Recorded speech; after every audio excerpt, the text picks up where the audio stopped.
Good morning. My name is Denise, and I work for the Canadian Mental Health Association of New Brunswick. And I'm so happy that you joined me this morning, and we're going to read a story together. It's a wonderful story called Listening with My Heart, and it's written by Gabi, Garcia, and it's illustrated by Ying Hu Tan. It's a story of kindness and self-compassion. So let's get started.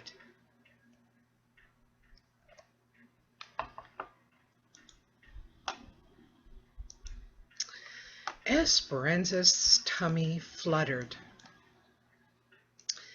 as she practiced her lines on the porch. Today was the class play. Waiting for Mama to walk with her to school, she paced back and forth when she spotted a heart-shaped rock. Esperanza picked it up and showed it to Mama as soon as she walked out. "I see you found a little treasure," said Mama. She rubbed its rough surface and felt a twinkle of joy. "Maybe it's a sign." "For what?" asked Mama. Esperanza thought about the class play later that afternoon and wondered what it would be like in the spotlight. "To put my heart into everything I do," she answered. Do you do that? Do you put your best? Do you put your heart into everything that you do? Like maybe sometimes if you're baking with Mommy, or you're drawing a picture, or you're riding your bike, do you do the best that you can? Do you try the best? Let's see what Esperanza does. At that moment, they heard scratching and a soft cry. Esperanza peeked under the stairs and spotted a kitty shaking and shivering. No Mama in sight. She scooped up the kitten onto her lap and cuddled her. "She's all alone. I think she's hungry." Esperanza reached for her lunch bag, pinched off a piece of chicken, and offered it to the kitty, who gobbled it right up. "Mama, I think the rock is a reminder to spread kindness and love. That's what we do when we listen with our hearts." "I think you're on to something," said Mama. "Can we keep Cleopatra, please?" asked Esperanza, who already named the kitty. "Queens are always welcome at our house," said Mama. "If she's still here after school, we'll take her in."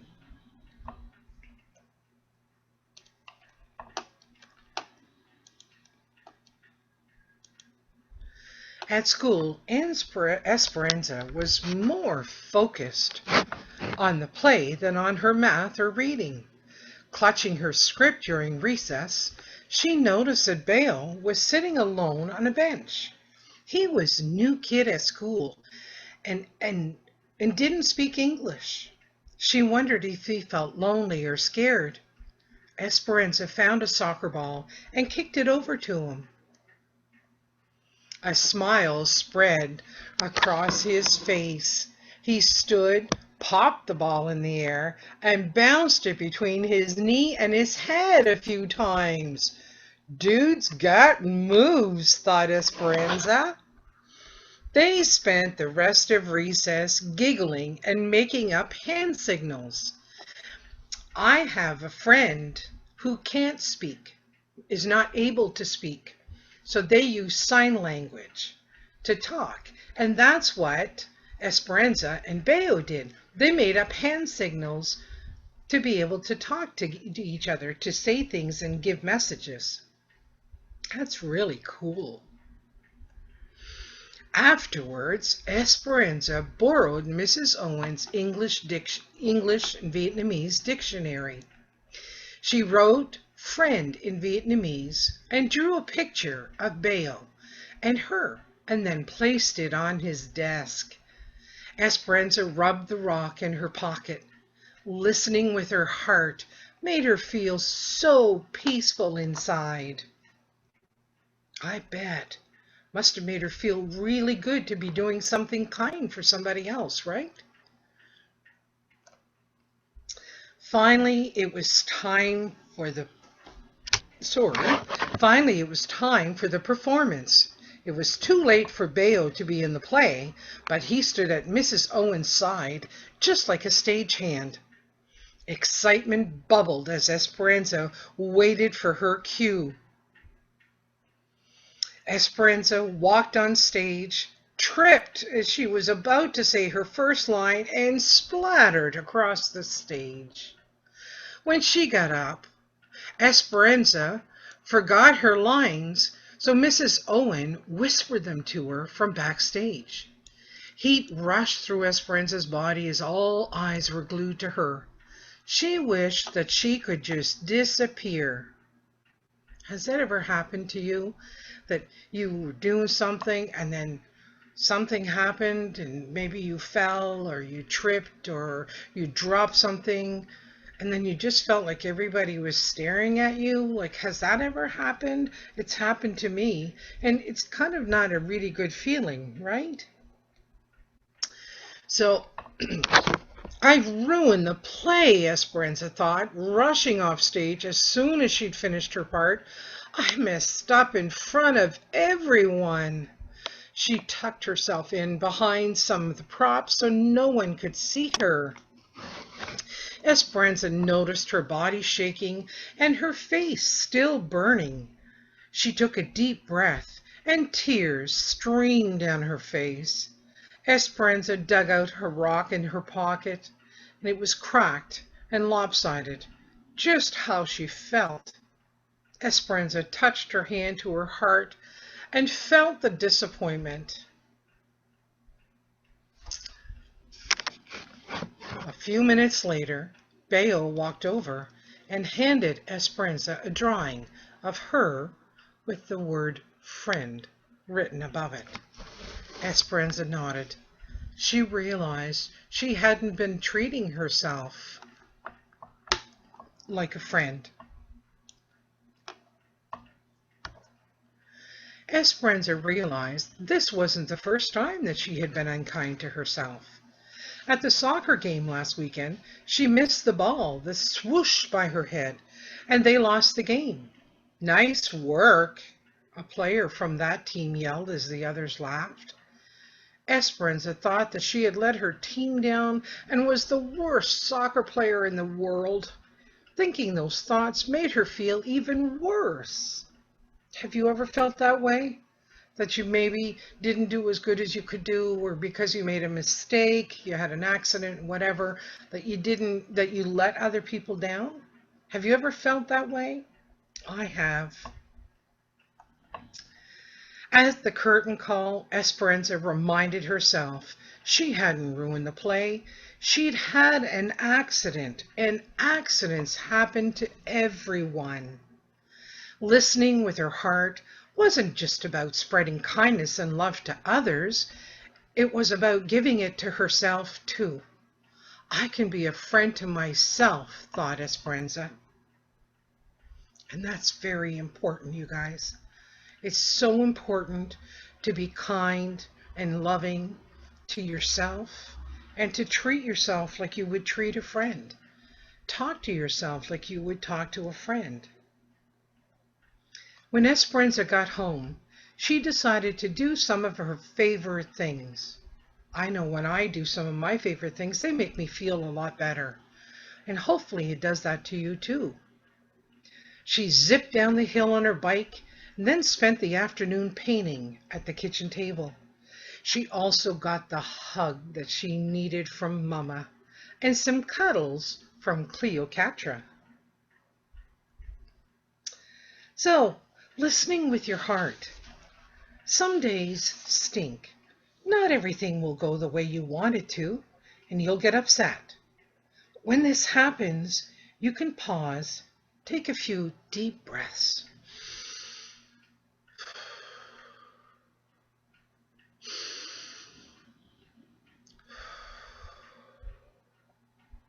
and practice listening with your heart. You can name what you're feeling. Whatever you feel is okay. Maybe you're feeling angry. Maybe you're feeling sad. Maybe you're feeling frustrated. Maybe you're feeling disappointed. Listen to your body. Notice the feelings that you're feeling. If I'm feeling sad, maybe my heart feels sad. And maybe my body just wants to cuddle up and wants to just kind of just be left alone, right?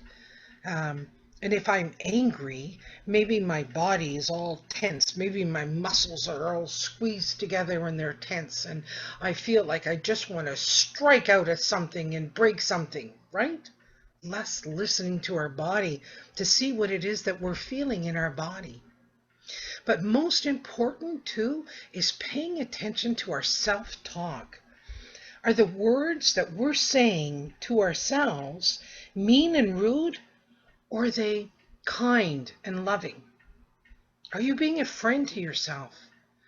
Because self-talk is really, really important. Self-talk is what we do sometimes when we're thinking in our own heads and we're thinking different things. And sometimes if we're angry at something, we can be having thoughts in our head that say, oh, I'm so angry. I wish I could just hit something and break something. And I'm thinking all these things in my head, right? But I need to make sure that what I'm saying is not hurting me. I don't want to say things that are mean to me. I want to say things that are kind and loving and supportive. It was only an accident, Denise. It's okay. You didn't mean to knock that over. Let's just clean it up and carry on.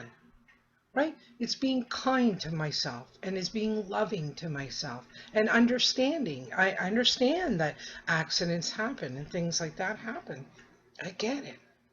When we treat ourselves with the same kindness and understanding that we'd give to somebody else that we care for and love, we're practicing what they call self-compassion. Well, that's a big word, but we're practicing loving ourselves and being happy with who we are and understanding that we do make mistakes, and we even though we try really hard, we may not always be the best, but it's important that we try, right? It's good. And that's what we can say is, I tried really hard and I may have come in second or third or fourth, but I worked hard and I had fun, right? Those are the kinds of things that you have to focus on, is the fun that it brought you, and you made new friends, and you had the ability to burn off some energy and get some exercise and do all these wonderful things. That's the kind of stuff that you have to think about. So being the friend that I need, wrap your arms around yourself and give yourself a gentle hug.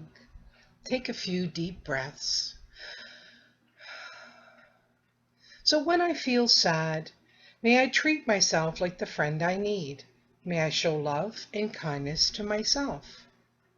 When I feel anger, may I treat myself like the friend I need, and may I show love and kindness to myself. So whenever you're feeling a different feeling, think about it and name it. Then say, when I feel happy, may I treat myself like the friend I need. May I show love and kindness to myself. It's really important to be loving and kind to ourselves, right? Now, kind words for myself. I want to place both my hands on my heart. And notice that your hands are touching each other and they're touching your heart. Take a few deep breaths and close your eyes.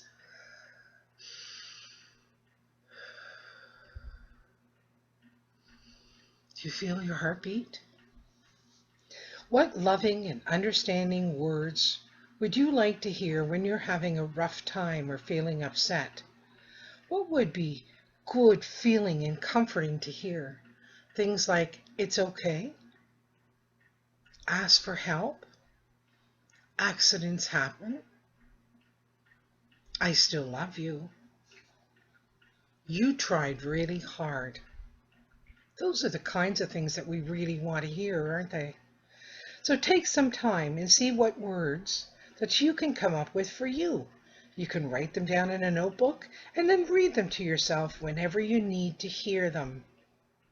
Remember, everyone messes up and makes mistakes and feels strong emotions.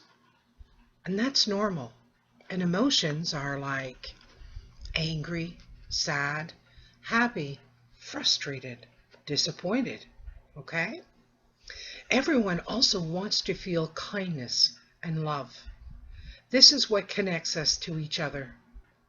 Place your hands gently on your lap. Take a few deep breaths and close your eyes if you'd like.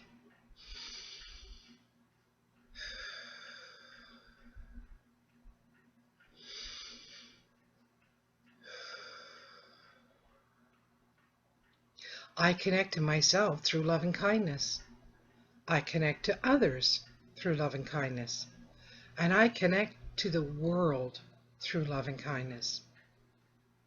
I think we can see how love and kindness is so important that we treat not only other people, even strangers, but ourselves, right?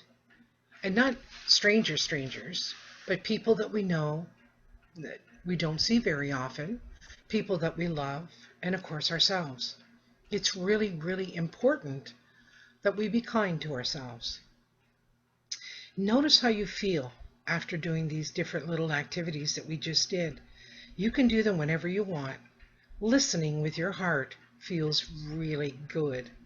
It connects you to others and reminds you to be a friend to yourself. It helps you grow a more peaceful world. Because if you could show everybody how to be loving and kind, maybe others would start doing it too, right? And we could spread that love and kindness all over the place. That would be just amazing. Wow. So that's it for today's story. But I do want to let you know that Miss Amore Love reads a beautiful story for us every Sunday evening at 7 o'clock. So for more information, you can get Mommy and Daddy to check our CMHA Facebook page, and it'll have all the information there about Miss Amore Love and her stories. So I wish you a kind and loving week. Be happy. And remember, if you're feeling sad or you don't like what you're feeling, talk to somebody. Talk to Mommy. Talk to Daddy. Talk to somebody about what it is that you're feeling and work it out. You'll see. But don't forget, the most important thing is be kind and loving to yourself. I love you. Bye for now.